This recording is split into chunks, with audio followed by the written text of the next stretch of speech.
অনেকে কি করে অপেক্ষা থাকে, তো সালাম দেয় না, পরে বিচার দেয়, আপনার ছেলেটা আমার সালাম দেয় না, আপনার মাদ্রাসার ছাত্রগুলো আমার সালাম দেয় না, বিচার দেয়। তো ঘটনা কি? সালাম দেয় না, বাচ্চা ছোট ছোট 6 বছর 7 বছর বয়স। তো এরা মনে করেন হয়তো ওনারা সালাম দেয় না, আইসা বিচার দেয়, হুজুর আপনার ছাত্রগুলো আমার সালাম দেয় না।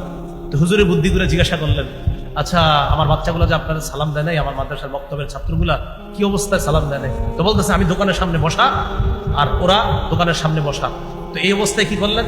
তো একটু পরে আমি দোকানের সামনে থেকে যখন যাওয়ার সময় ওই পাশ দিয়ে যাওয়ার সময় দেখি আপনার ছাত্র এদিক দিয়ে রাস্তা দিয়ে যাইতেছে, অথবা তারাও আরেকটু সামনে বসা। তো তারপর কি হইলো? তারা আমাদের এইভাবে দেখার পরেও সালামটা দেয় নাই, জানেন? দোকানের সামনে ওরা বসা, আমি সামনে দিয়ে হাইটে গেলাম, সালাম দেয় না। হুজুরে বুদ্ধি করে কয়, মুরব্বী হাদিসে একটা কথা আসছে, যিনি হাঁটে তিনি বসাওয়ালা ব্যক্তিকে সালাম দিতে হয়। আমার ছাত্রগুলো তো বসা ছিল, আপনি দাঁড়িয়েছিলেন, আপনি হাঁটতেছিলেন, হাদিসে আসছে যিনি হাঁটবে তিনি দাঁড়ানো ব্যক্তিকে সালাম দিবে, আর যিনি দাঁড়িয়ে থাকবে তিনি বসা ব্যক্তিকে সালাম দিবে।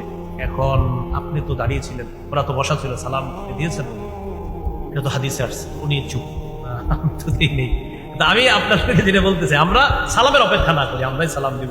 প্রিয় ভাইয়েরা, আমি বলি একটা বাচ্চাকে আপনি একদিন সালাম দেন, ও আপনাকে 10 দিন সালাম দেন।